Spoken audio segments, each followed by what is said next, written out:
If you're looking for an atmospheric stealth adventure, this is exactly what we have on offer here. RadCity, a post-apocalyptic adventure, is a upcoming top-down stealth adventure game. Scavenge for resources and food for a 40-day train journey. Today we're taking a look at a demo of the game. Intended to represent the first area of the game, the demo should introduce us to the atmosphere and the world building. We find ourselves starting the game in an unnamed city in the eastern parts of Europe, 2 years after a nuclear exchange has taken place. Being locked inside for 2 years, we for the first time visit our building's roof.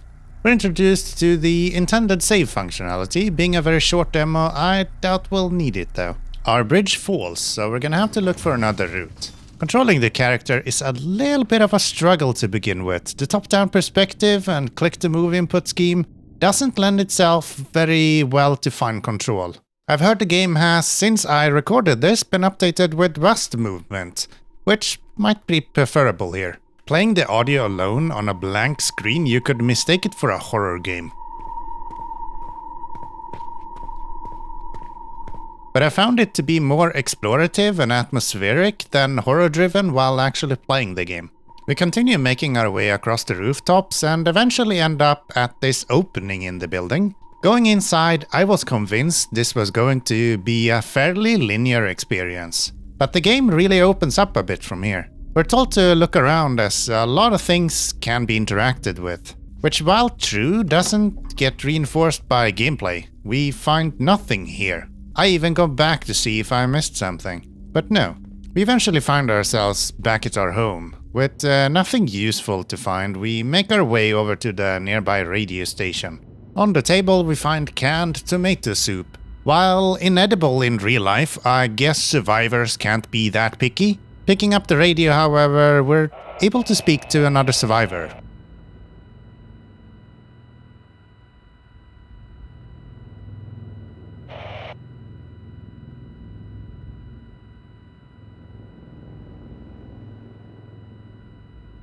Who informs us about our main task, making a 40-day train ride towards a military refuge rumored to have endless amount of food and resources. We're tasked with finding a necessary resource as well as the locomotive will require.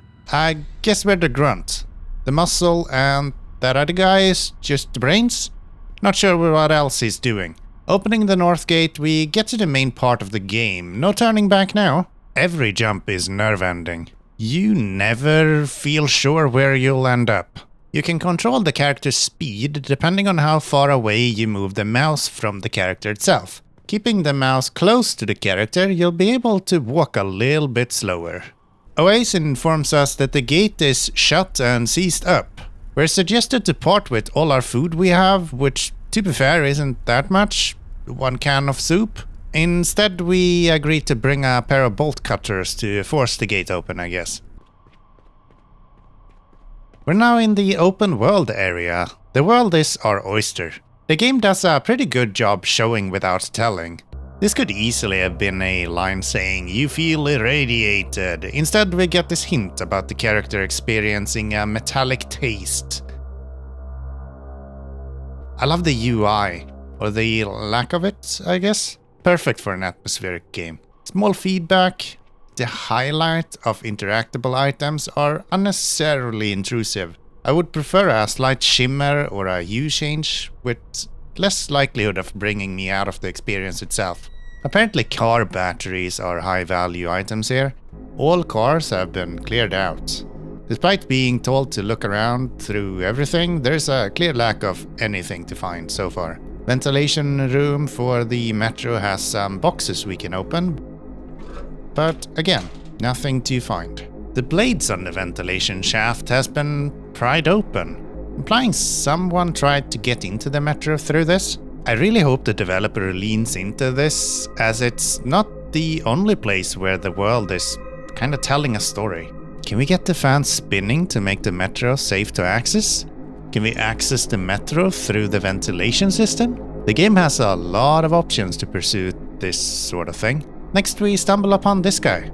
With a bunch of dead people around him, I'm not going to lie, I was totally expecting an ambush here. The man is wounded, soaked in blood. The man hints at zombies, the ones that eat people, and asks us to retrieve a medical kit for him. Following the fallen trees at the orange car, there is a secret path to a depot.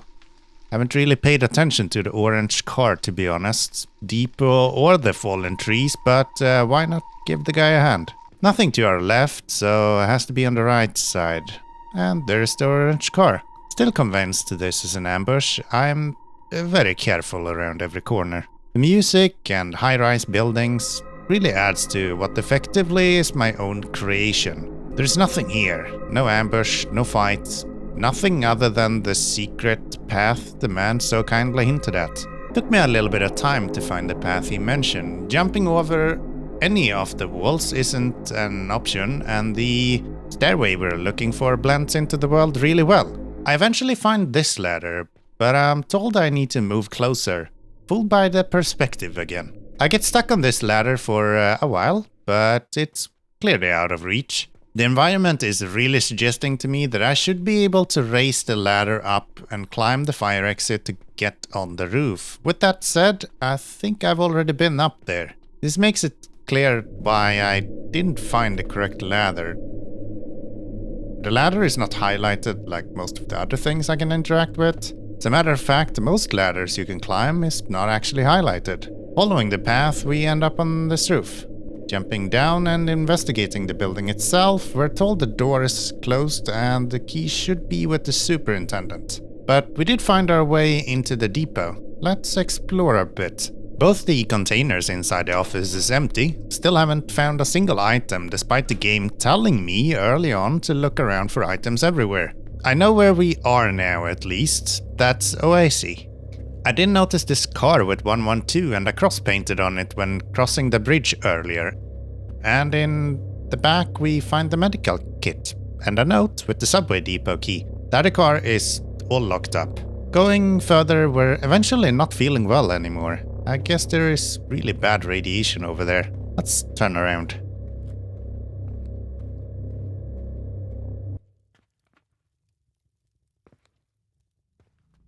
I'm not able to jump back up on the roof. The only way to get there is through that old stairway then. But we have the key for the subway depot now, so we're able to leave freely. Providing the medkit for the man who informed us about the secret path, he instantly chows down the painkillers and bandages up some gnarly cuts. He offers us bread, wrapped in plastic. We're practically philanthropists at this point. He'll need the food more than us. Asking what he'll do now, he implies there's a gas station in the vicinity. Well, wish him luck and go exploring for this gas station. I'm surprised I missed it. It's right outside where we found the man. Quick save before we go inside. The door is seized up, but we can access the roof itself.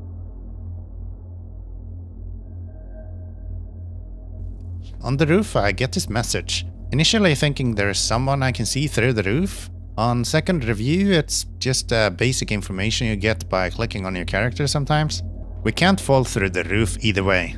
Scratch that, we can fall through that part of the roof. Doesn't really find anything on the roof. The back door is open, however. Thinking the gaunt man with a backpack still remains, I again feel like I'd benefit from not drawing attention to myself. So I decide to not push the switch. First we have a closed door. Next are toilets. Looks like there is nobody here. Only a broken down flashlight and a note on a barrel. More to investigate. I'm guessing the pipes mentioned is the broken pipes outside. Where does the pipe lead? And can we find these people if we find the gauge counter that the wounded man mentioned to go to the city? There's also some nice storytelling here, pointing out the lack of batteries. We can relate to that already, right? A stash on the rooftop. You're going to have to play the demo yourself to find that. There will be lots of things I never get to during this video. Seems there is a lot of hidden things around the area in general. First time we hear about the church and the option to sell items past the bridge at the rail yard. The flashlight is unfortunately broken though.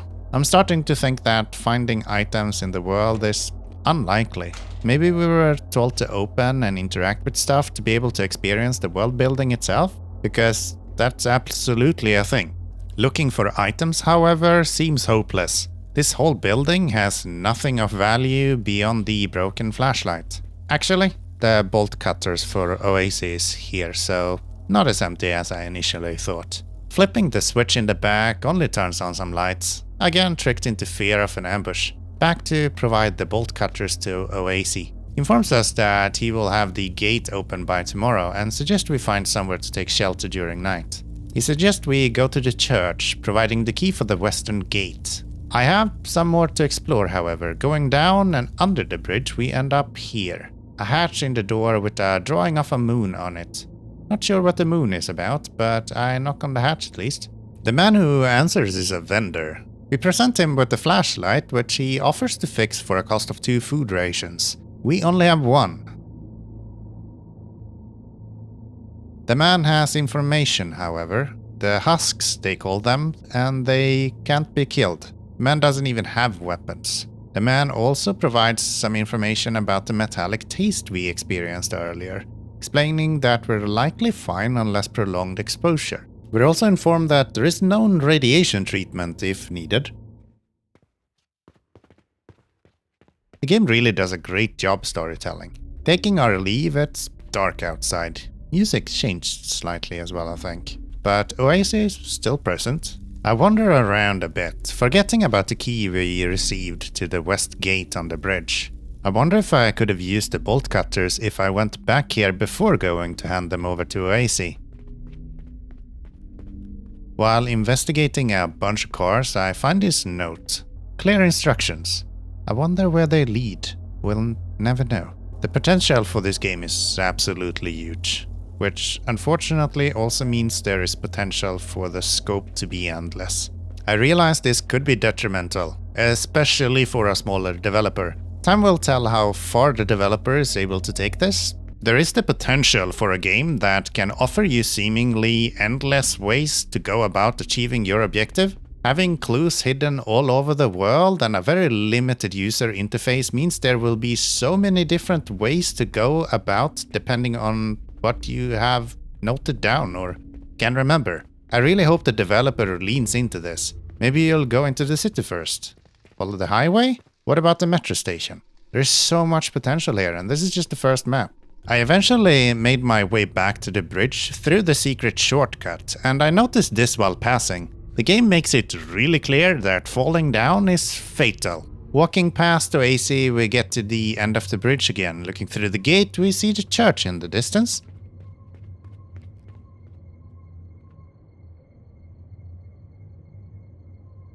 Lots of graves here. Most died shortly after the fall of the bombs. Gunshot wounds, infected, radiation poisoning. And in the entrance of the church, we meet a slim individual, shouting out, "Hello?" I think we all know what this is. Between running and slowly crouching and backing away, I prefer the slower approach. Yep, that's a zombie. I can't jump the fence and the zombie is really fast. Sneaking seems to be our only option here. Nowhere to go. We need to get into the church, I guess. The zombie is in between me and the entrance, but easily drawn away with a loud sprint.